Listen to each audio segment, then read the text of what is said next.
another episode, or the second part of the Sports Rap Podcast right here on Heat 100 Radio. Also live on Facebook.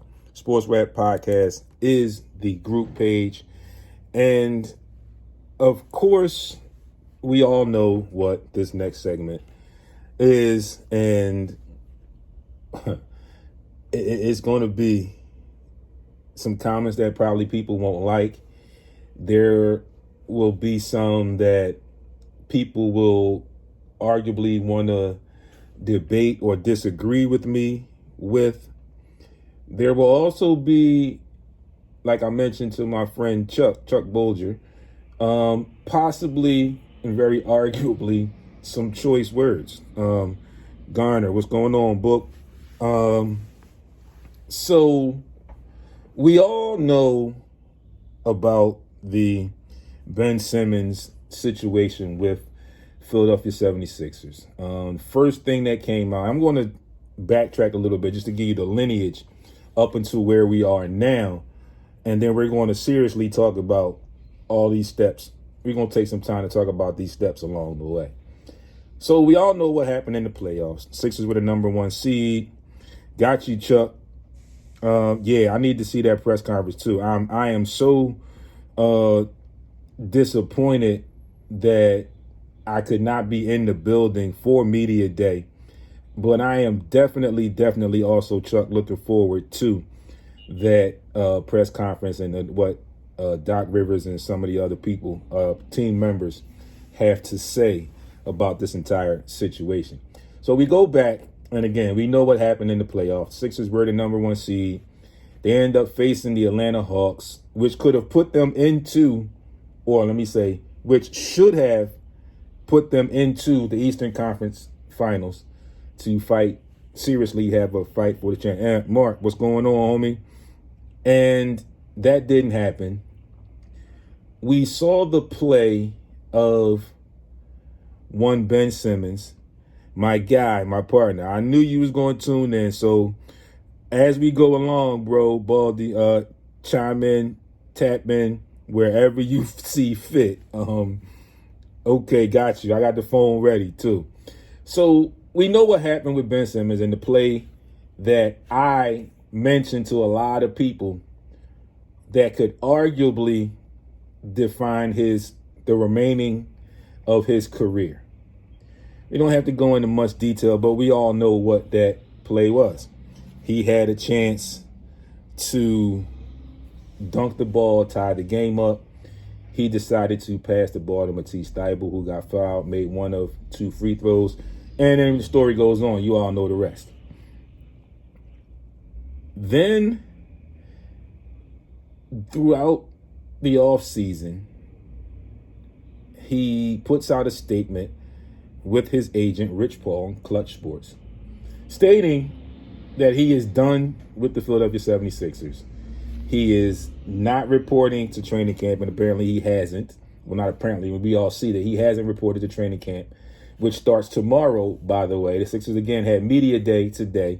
And like Chuck just chimed in and mentioned, I am anxious to see clips of Media Day today once I get off air. And I'm pretty sure that all week long or in the next couple of days, I will definitely have some things to say, have some things to post once I hear what was said and analyze what was said. So the initial biggest tiff, if you will, was Ben Simmons felt upset because of an answer to answer to a question by his head coach, Doc Rivers. Now, before I get into that, I have to tell you, I was in favor of the kid being on this team because of the things that he does well. Albeit, I still, along with everyone else, wanted him to shoot the ball. Or act like he wanted to shoot the ball, if you will. I also have to backtrack a little bit and say, in that mix, I just told you what Ben Simmons did in that playoff game. I also went analyzing and breaking down that playoff debacle. I said that there was enough blame to go across the board. Some I can relate to and understand. Some, to this day, I still don't. And if you read between the lines, you know what I'm talking about when I say the ones that to this day I still don't understand. But there were some issues, like I said, I understand it from at least two levels: being a former player and being a former coach, albeit not at the pro level, but the concept is basically the same. You're either playing basketball or you're coaching basketball. So let me just clear the air for some people who may not have been coaches, who will arguably chime in, who will arguably comment on this video once it's done and posted. As a coach, you ideally want your best players on the floor the majority of the time when you have them. There will come times when you need to play your bench and have your stars sit to get their heads together, get their mind right.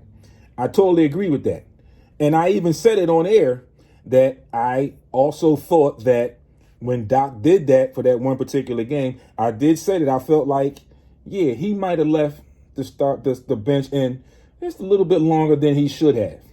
So that did have a part to play in the whole situation and what happened.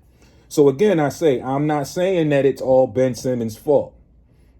I'm saying he had a role in it, along with others. So let's move back. Let's jump back to where we were. He decides, well, let's give you the question first. Doc Rivers was asked in a press conference if he felt that Ben Simmons was the point guard that could get him to win a championship with. Doc's response was basically paraphrasing or basically telling you what he said. I don't know yet. Me, as a player and as a coach, more so as a coach because it was the coach that said it, have no issues with what his answer was. He's only been this kid's coach for one season. He's seen what the kid can do well, and throughout the season, Doc has backed him up. Okay? He has backed him up all throughout the season. On the Sixers coaching staff, the head coach and the associate head coach, which are Doc Rivers and Sam Cassell. Two guards that played in the NBA. One guard won 2 championships with the Houston Rockets and was not just on that team. He was a part of them winning that championship. So he knows and understands the position of a point guard. And it leads me back to what I said from the very beginning, and I continually say from when Brett Brown first gave him the reins and said he was the point guard. I consistently and persistently told people Ben Simmons is not a point guard. Ben Simmons was playing point guard. Something that he had never done in his career. So, with that being said, okay, we push along. And you look at the situation. Now he says he does not want to be part of the 76ers. He will not report to training camp. And we all know what that entails. He'll sit out if he's willing to do it wholeheartedly. There are parameters in the league which can go on and things that can happen. Folks, joining me via video is my guy, my partner, Aaron Baltimore. What's happening, bro? So far, I'm just giving the people, a little back history to what leading up to where we are now. I haven't even gotten to the good stuff yet. Right. Okay, I'm just trying to lay the foundation. Mm-hmm. So now this kid says he does not want to be part of the Sixers organization anymore. Right. Right.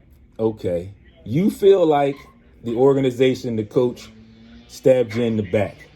When, again, like I just mentioned a few minutes ago, Doc Rivers had this kid's back the entire time throughout the season. He backed him up the entire time.